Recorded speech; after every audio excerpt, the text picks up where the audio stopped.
Hey everyone, and welcome. Today we're diving into 4 huge stories shaking up the world of AI. We're going to talk about a hidden security flaw that could be affecting your AI assistant right now. Then we'll see how AI is taking on high finance. And finally, we'll explore what's next for AI in media and even music. Let's get right into it. So, a lot of us are using these incredibly powerful AI assistants. The ones that can browse the web for you. But what if the websites they visit could secretly hijack them? Well, it turns out this isn't some sci-fi plot. It's a very real vulnerability that researchers just uncovered. There's this really eye-opening new report from Brave Security that has just pulled back the curtain on a major weakness in AI browsers. And that includes OpenAI's own experimental agent, Alice. They found a way for attackers to sneak in and covertly take control, and the technique is called prompt injection. So, what is this prompt injection thing anyway? Okay, think of it like a secret message written in invisible ink. You give your AI a totally normal task, right? But a malicious website slips in its own hidden instructions that you, the user, can't even see. The AI reads this secret message and can get tricked into leaking your data or doing things you never, ever wanted it to do. The researchers found 2 pretty clever ways attackers are doing this. The first is called screenshot injection. In this one, they literally hide malicious commands inside the pixels of an image. So when your AI assistant looks at the image to understand the page, it reads those hidden commands and just does them.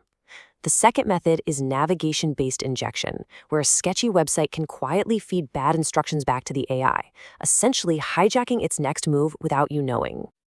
And this quote from the report, man, it just hits the nail on the head. It really gets to the core of the problem. For these AI agents, the line between what you, the user, tell it to do and what some random website tells it to do is dangerously blurry. This isn't just some small bug. It's a fundamental weakness, and it really makes you wonder about how much we can trust these tools. All right, so while some people are flagging these huge risks, others are pushing AI into some really specialized fields. So let's switch gears. Next up, we're going to look at how Anthropic is giving its AI, Claude, a massive upgrade to make it a serious tool for the world of high finance.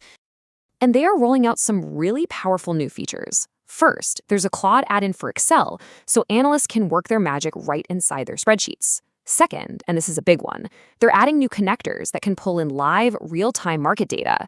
And third, they're building in specialized agent skills for really complex jobs like valuing a company. This could completely change how financial analysts work, letting the AI do the grunt work so they can focus on the big picture strategy.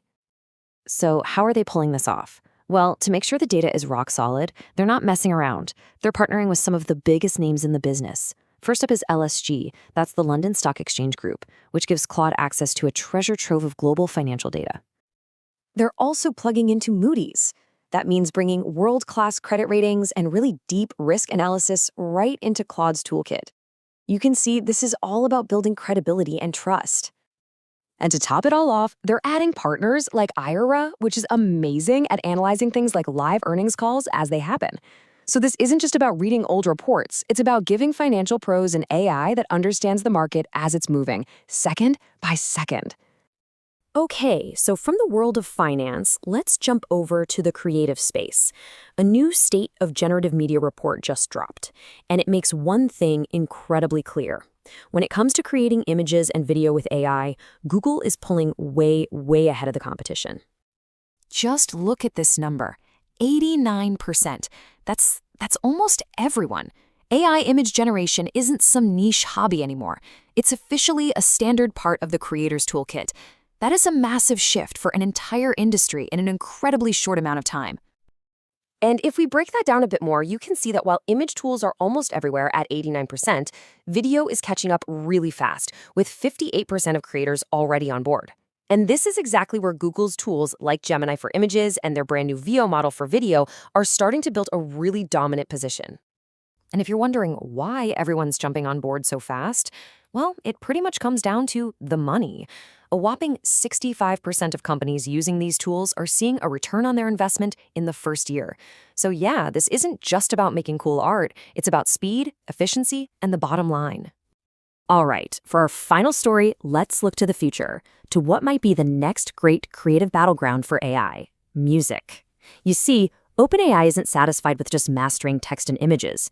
Now they're making a very serious, very strategic push into generating music.